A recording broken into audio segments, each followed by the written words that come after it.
The windshield wipers scrape against ice for the 100th time this morning. My knuckles whiten on the steering wheel as another gust rocks the car. April in New England likes to remind us winter never truly leaves, it just takes brief vacations.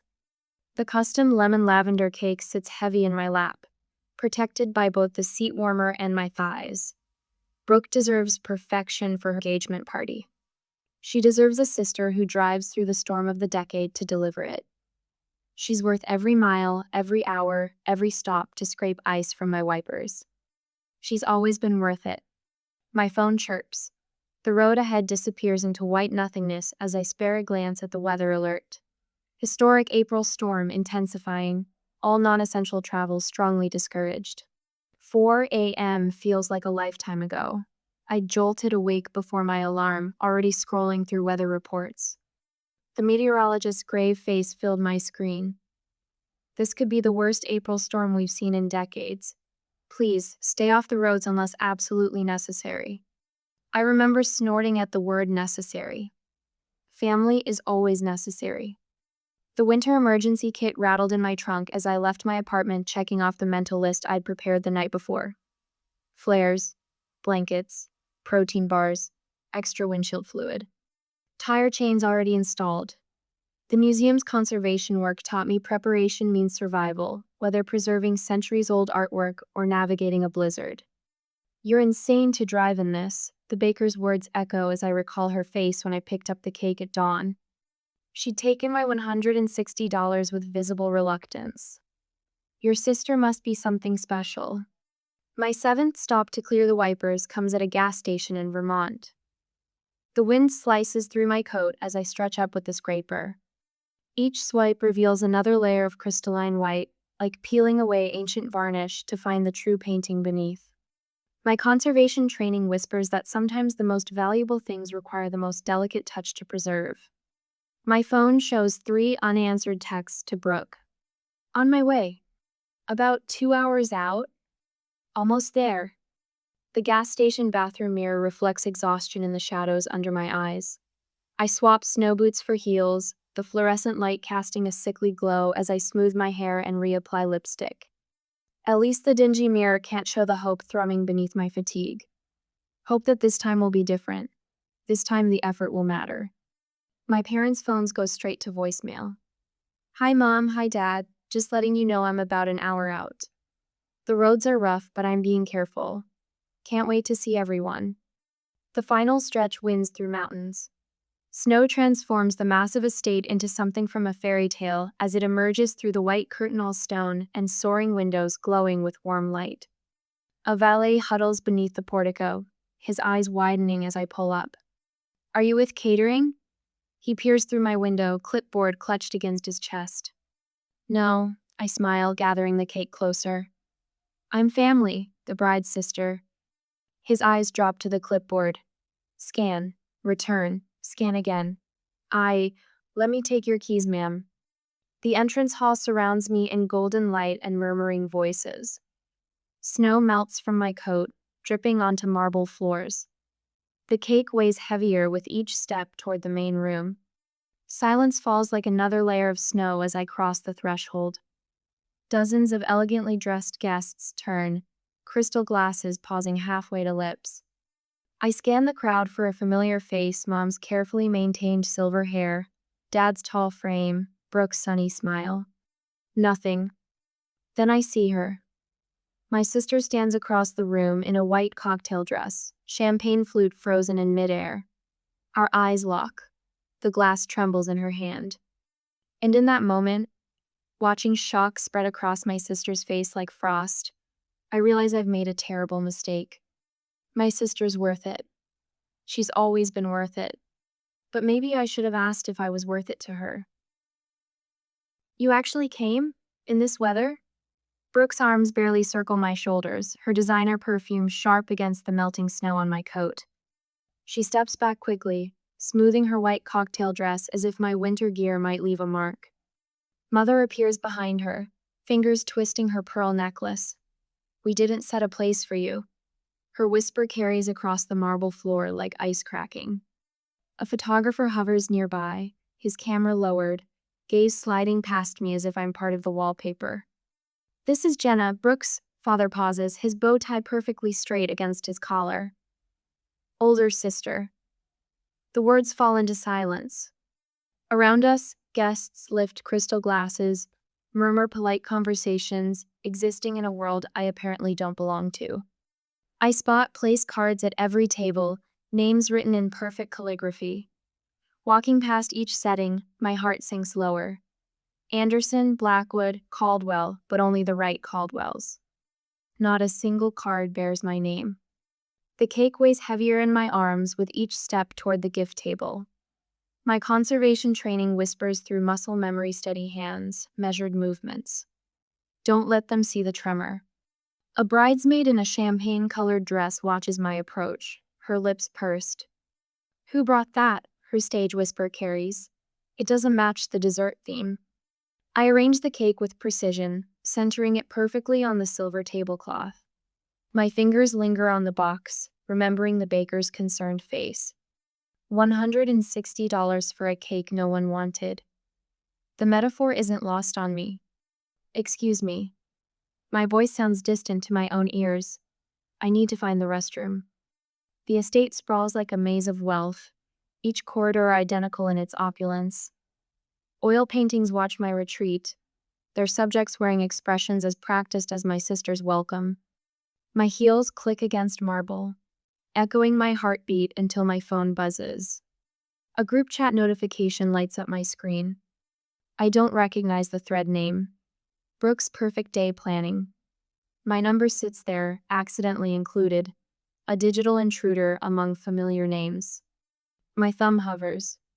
Training in art restoration taught me that sometimes the most devastating discoveries lie beneath the surface.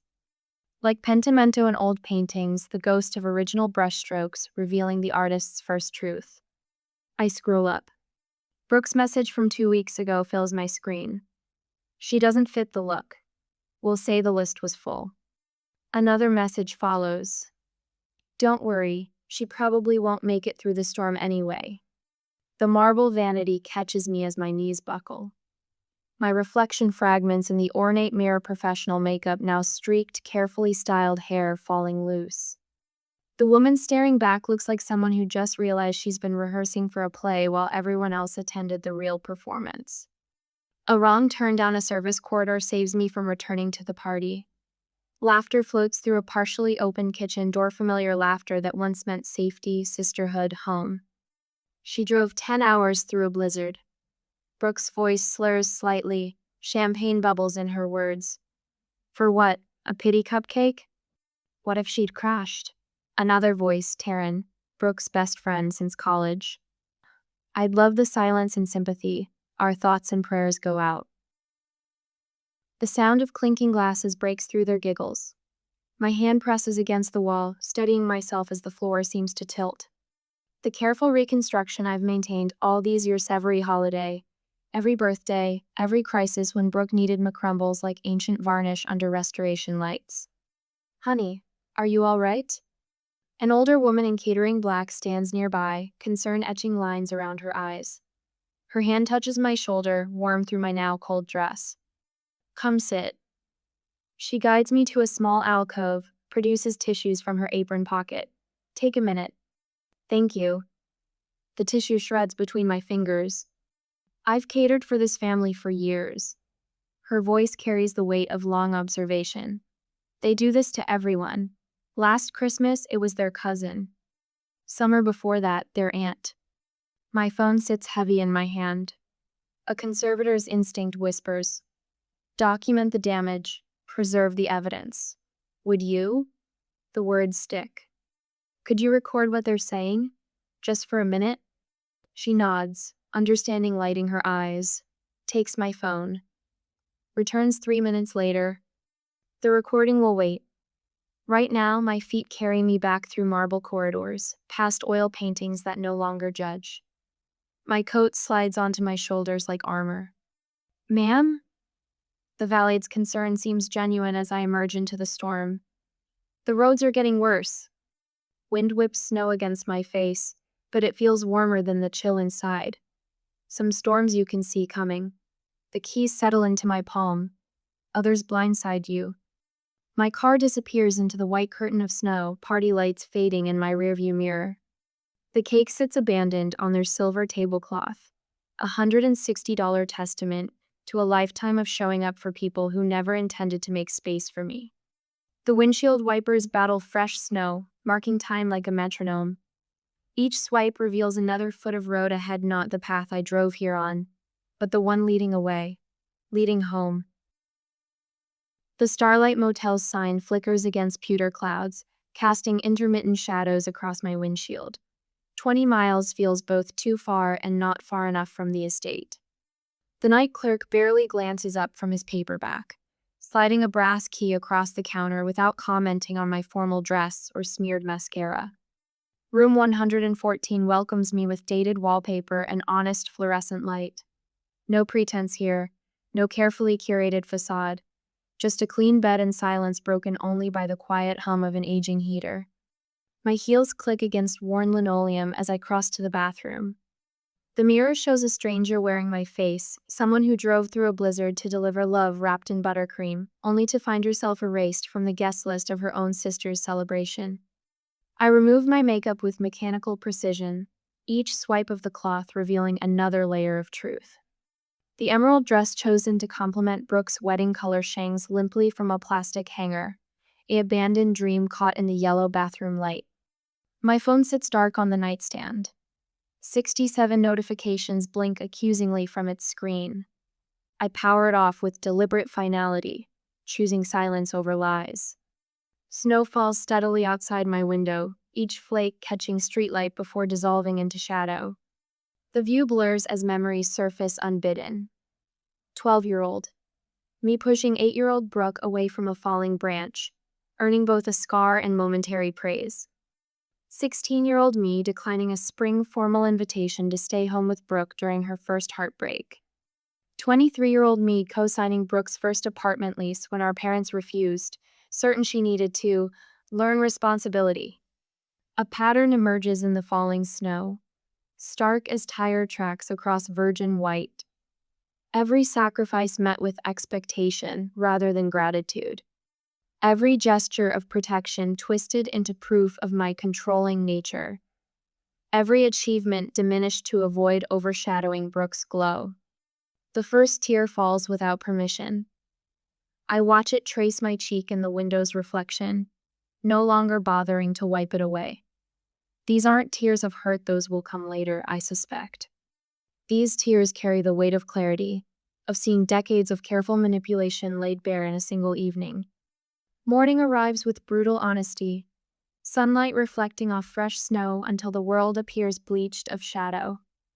I power on my phone, watching it vibrate with accumulated messages. Mom, you embarrassed your sister. How could you? Dad, we expect better from you. Brooke, you ruined everything again. Mom, call me immediately. Dad, your behavior was inexcusable. Brooke, I can't believe you made this about you. 14 missed calls, 23 texts, not one asking if I survived the historic storm, not one concerned whether their firstborn daughter made it safely through treacherous mountain roads. The family narrative spins without my input. I am already cast as the villain in their carefully crafted story. My thumb hovers over Instagram, knowing what I'll find but needing to see it anyway. Brooke's profile loads with professional photos from last night. Sister circles with linked arms, excluding the empty space where I should have stood. Parents beaming at their younger daughter, while champagne flutes catch crystal light. Candid laughter that looks rehearsed. Brooke's caption reads, "Perfect night with everyone who truly matters. Blessed, family first." The words burn like ice against skin. I open my own profile, hands steady as I select 3 photos.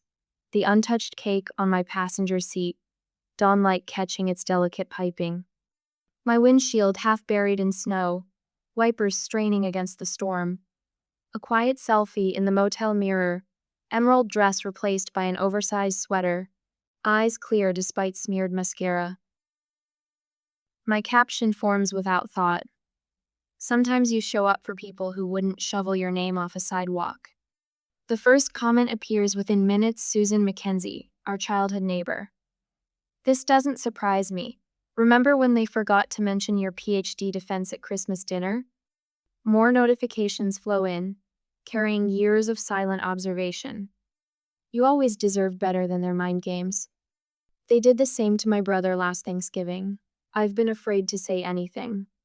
I watched them isolate my cousin the same way, sending love. My phone buzzes with a new voicemail. Mom's voice drips with familiar manipulation. Take down that post immediately. You're embarrassing us all. What will people think? Dad's text follows. This family handles things privately. You've crossed a line. Brooke's messages escalate from, how could you, to, you've ruined everything, to, mom's in tears because of you, to, delete it or don't bother coming to the wedding. The final text arrives from our family group chat. Brunch tomorrow at LeBlanc, 11 a.m. sharp. Be there if you want any chance of fixing this. I type my response with unwavering fingers. I'll be there, and I'll bring receipts. The snow continues falling outside my window, each flake carrying the weight of choice. Stay silent and maintain artificial peace, or speak truth and accept the avalanche? The answer settles like fresh powder, covering old tracks with new possibility. I order coffee from the diner next door, letting steam warm my hands as I watch morning traffic navigate the aftermath of last night's storm. Cars move cautiously, testing the road's intentions before committing to their path. A memory surfaces. Mom teaching Brooke to prepare for family photos, adjusting her smile until it looked candid. Remember, darling, she'd say, the right image matters more than the messy truth. The coffee burns my tongue, its bitter warmth chasing away the last whispers of doubt. Tomorrow's brunch will serve something stronger than French toast and forced smiles. They wanted the perfect family portrait time to show them the unedited film. The bathroom mirror of room 114 reflects a woman I barely recognize. My fingers trace each item laid out on the water-stained counter with the same precision I use handling centuries-old artwork at the museum. The small speaker contains yesterday's truth, preserved like a fly in amber. The gas station receipt marks 497 miles through winter's fury. The cake invoice bears my sister's name and a note that twists in my chest. For Brooke's perfect day. My charcoal gray suit hangs crisp against the peeling wallpaper. No flash, no frills, nothing to distract from the words I'll speak. The watch that was Grandma Catherine's marks each steady breath. She taught me that dignity requires no audience. Table for Caldwell, the hostess announces, leading me into Bellamy's, where Sunday's well-heeled diners pause over eggs Benedict and mimosas. My family clusters at a corner table, their rigid spines a united front. The empty chair might as well wear a target. I remain standing. Jenna. Mother's voice carries that familiar note of steel wrapped in silk. You're making a scene. Sit down. We're here to resolve this quietly. Father's lawyer voice, calibrated for jury manipulation. His fingers drum against the white tablecloth tell I learned to watch for during childhood interrogations. Brooke launches into what must be a rehearsed speech, her hands clasped like a televangelist's. Family chooses love over ego. We can work through this if you'll just... I drove 10 hours through a blizzard. My voice carries across the table, steady as a scalpel. The breakfast crowd's murmur dims. No place setting, no welcome, no concern whether I survived the trip. You're twisting things. Brooke's champagne flute wobbles, sending ripples through her mimosa. Actually, I withdraw the small speaker from my bag. I recorded things. The color drains from Brooke's face as her own voice fills our corner of the restaurant. She drove 10 hours through a blizzard. For what? A pity cupcake? Taryn's cruel laugh follows. What if she'd crashed? I'd love the silence and sympathy. Mother lunges across the table. Turn that off immediately. Her sleeve drags through the hollandaise sauce. You don't get to twist this. Brooke's manicured fingers scrabble for the speaker. The couple at the next table abandons all pretense of not watching. I lift the device just out of reach. You twisted it when you decided humiliation was easier than honesty. My fingers brush the last items in my bag. The gas receipt flutters onto the tablecloth like an autumn leaf. The cake invoice lands beside it, that damning note face up, for Brooke's perfect day. I would have sent the cake with love. The words emerged soft, meant more for myself than them. I just wouldn't have driven through a blizzard to deliver it myself. The floor-to-ceiling windows frame fresh snow falling outside gentle now, nothing like yesterday's fury. My heels click against marble as I walk away from their narrative, from the desperate scramble of their voices behind me. The hostess catches my eye as I pass. Her weathered face holds a lifetime of Sunday morning dramas. "Your car is ready, ma'am." I pause at the doorway, not to look back at my family, but at the empty chair. The ghost of who I used to be hovers there, the good daughter, the reliable sister, the keeper of family peace at any price. She dissolves like snow against a window pane as I step into the winter morning. The steering wheel welcomes my hands like an old friend. Through the windshield, I watch my family burst from the restaurant's doors. Mother's scar streams behind her like a battle flag. Father's face bears the thundercloud scowl that once sent me scrambling for cover. Brooke stands frozen on the steps, mascara creating dark rivers down her cheeks. I start the engine. The heat blows warm against my face, carrying away the last chill of their expectations. Yesterday's blizzard taught me something about survival. Sometimes you have to drive through the storm to find clear skies. Sometimes the road home leads away from the familiar paths. My tires crunch fresh powder as I pull away from the curb. In my rearview mirror, my family shrinks to mere figures in the snow, no longer larger than life. The air in my lungs expands, full and clean, as I navigate toward a future unmarked by their maps. The stoplight ahead glows red. I wait, watching snowflakes dance in my headlights. Each one unique, they say, each one following its own path to earth. The light turns green, and I accelerate into the gentle storm, finally understanding that some bridges burn not to destroy, but to light the way forward. The sunrise paints the highway in shades of amber and rose, a kinder light than yesterday's blinding white. My fingers drum against the steering wheel, no longer fighting ice but keeping time with an old Eagles song. Home stretches ahead 500 miles of asphalt between me and my own life. My phone buzzes for the 40th time since brunch. The screen lights up with an unfamiliar number, but the voicemail notification shows a name I haven't heard in years. Aunt Lorraine. I pull into a rest stop, park beneath a sprawling oak, and press play. "Jenna, honey." Her Louisiana drawl wraps around my name like a warm blanket. "That video of you at brunch is making rounds in the family group chat. You didn't just clear your name, you burned the whole script. About time someone did." A pause, then softer. "Call me when you came. I've got stories you should hear." 3 more voicemails wait. Cousin David, whose Christmas party invitation mysteriously vanished 2 years ago. Uncle Marcus, who stopped attending family gatherings after what Mom called his embarrassing divorce. Even Brooke's future mother-in-law, asking to postpone their planned dinner until we understand some concerning patterns. The facade crumbles brick by brick. My phone chimes with a text notification. A screenshot from Brooke's engagement announcement post, comments piling up beneath the perfect photo. Wasn't there another sister? Where's Jenna? Didn't she drive through that awful storm? Mom's responses appear and vanish like smoke signals, each deletion feeding the fire of questions. 20 years of carefully curated family photos suddenly reveal their empty spaces: the missing sister, the absent cousins, the uninvited aunt. The truth spreads like springtime thaw. My key turns in my apartment lock at sunset. The space welcomes me with Silencino expectations, no performance, no need to measure every word against its potential impact. Just walls that hold my choices, my taste, my truth. The family photos lining my hallway catch the dying light. I lift each frame, studying the frozen smiles, the careful poses, the invisible strings of obligation holding everything in place. One by one, they come down. Not all of them, The candid shot of Grandma teaching me to bake stays. The faded Polaroid dad pushing my first bicycle. The blurry Christmas morning when Brooke and I wore matching pajamas before comparison poisoned everything. These memories weren't staged for social media, they hold real warmth.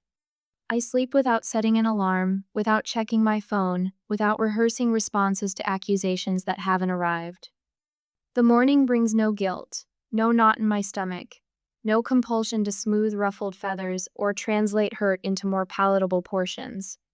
Peace tastes like possibility. Weeks pass in a blur of ordinary moments made extraordinary by their simplicity. I drink coffee while it's hot.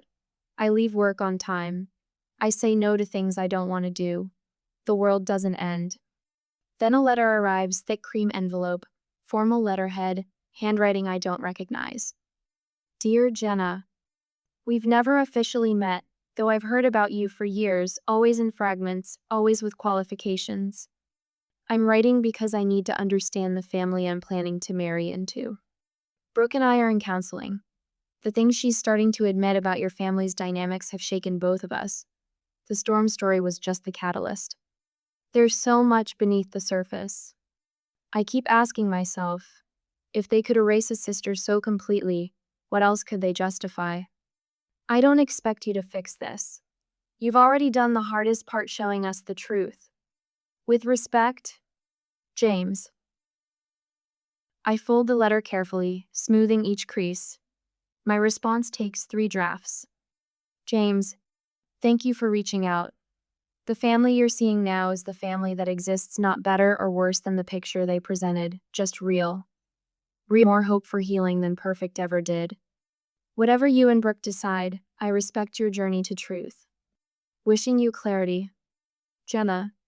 The call comes on a Tuesday evening, a month after brunch. I almost don't answer. The number isn't saved in my phone anymore. But something in me recognizes the timing. Some storms arrive right on schedule. Jenna? Brooke's voice cracks like thin ice. I need to tell you something. I sit on my windowsill, watching pigeons scatter across power lines. I'm listening. I was jealous. The words tumble out, raw and unpracticed. God, I've been jealous for so long, I forgot how to be anything else. You were always so complete. Like you knew who you were. Mom and Dad pushed us together, then pulled us apart, and I didn't invite you because I was scared. Of what?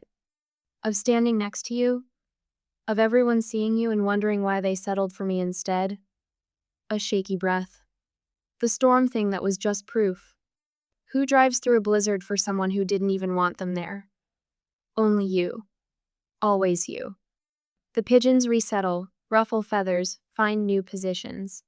You could have told me. Would it have changed anything? Yes. The simplicity surprises us both. I would have sent the cake, but I wouldn't have driven through the storm to deliver it myself. Silence stretches between us, lighter than before. I started therapy. Brooke's voice steadies. Actual therapy, not just counseling with James. There's a lot to unpack. Good. The word comes without barbs, without hidden hooks. That's the most human thing you've said to me in years. Can we? She stops, recalibrates. I know I can't ask for anything, but if there's ever a chance. I'm open to a relationship, I tell her. Just not the one we had before. That one costs too much. The pigeons take flight, a sudden rush of wings against the darkening sky. Something shifts in their absence, a weight lifting, a door closing, a window opening. Some storms clean the air.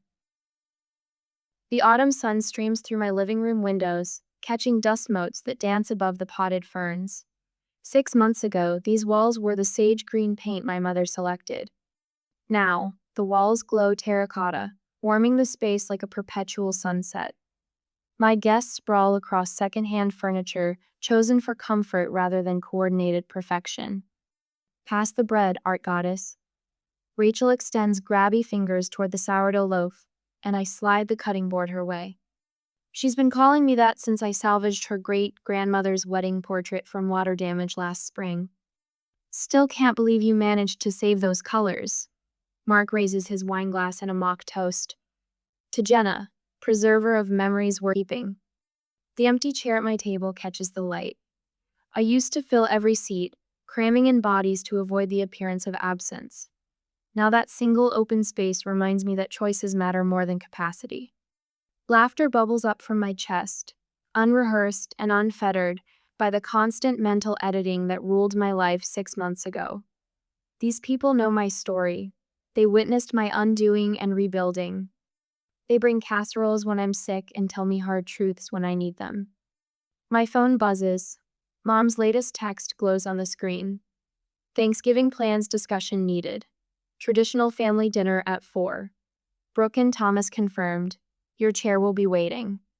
The old Jenna would have responded instantly, fingers flying to type. Of course, wouldn't miss it. That Jenna would have canceled her plans with friends who actually wanted her there, would have driven 10 hours to sit in a chair that felt more like a witness stand than a seat at a family table. I set the phone aside and spear a roasted carrot. The text can wait until tomorrow. My therapist, Julie, calls this living at my own tempo. The journal on my desk holds 6 months of weekly sessions, pages filled with the gradual untangling of obligation from love. You know what this sauce needs? Mark sniffs his plate with exaggerated concentration. A little more garlic. Everything needs more garlic in your world. Rachel throws a dinner roll at his head. He catches it one-handed and takes a huge bite. The timer chimes from my kitchen. Hold that thought about the garlic revolution. I slide my chair back, bare feet silent on hardwood floors that no longer need to amplify my presence. The scent of lemon cake fills the kitchen. Simple. Classic. No lavender this time. No desperate attempt to prove my worth through complicated recipes.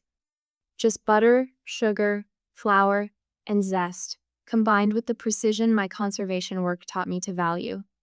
Last week's conversation with Brooke plays in my mind as I test the cake with a toothpick. Her voice carried a new toneless polish, more rust. I started seeing Dr. Harrison. She's helping me understand why we... The silence stretched between us, heavy with unspoken recognition. It's hard, Jenna. Looking at yourself without the filter. Yes, I'd answered. Not rushing to smooth over her discomfort. Not offering absolution she hasn't earned. Just witnessing her first stumbling steps toward honesty. The cake releases from the pan with a satisfying whoosh. No elaborate decorations needed.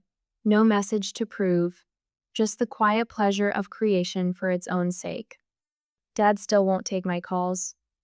Mom alternates between guilt trips and passive-aggressive hints about reconciliation on her terms. But last Sunday, my cousin Sarah called. I've been watching, she said. The way you stood up spoke truth. I need to learn how. Her voice cracked. They're trying to plan my wedding. Making the same old choices. Writing the same old stories. The words flowed from my lips, carrying the weight of hard-won wisdom. Your worth isn't measured by their recognition. We talked for 2 hours. Now we meet weekly on video chat, a small circle of truth-tellers growing among the family ruins. Aunt Linda joined last session. Even Uncle Paul messaged yesterday, asking for the link. The cake cools on my counter as my friend's laughter drifts in from the dining room. Through my kitchen window, the first snow of the season begins to fall. Fat, lazy flakes, nothing like the blizzard that changed everything 6 months ago.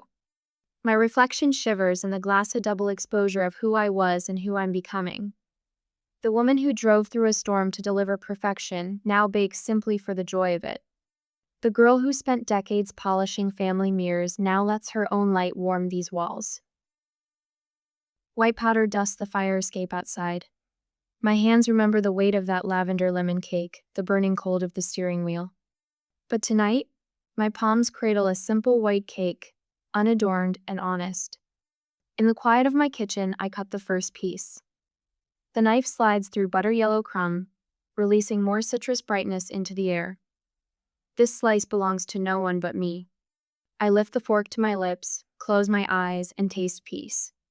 It turns out peace doesn't need anyone's permission to arrive. It comes in small moments, saying no to guilt-wrapped invitations, speaking truth without searching faces for approval, choosing what to preserve and what to let crumble. Jenna, Rachel's voice carries from the dining room. If you're having a profound moment of self-discovery in there, that's fine, but we're starving for dessert. A laugh rises from my belly, real and unrestrained. Coming. I slice more pieces, arrange them on my grandmother's old plates. And Mark, before you say it no, the cake doesn't need more garlic. Their groans and chuckles wrap around me like a quilt as I carry the plates out. The empty chair at my table catches the last light of day, holding space for possibilities I'm finally ready to welcome.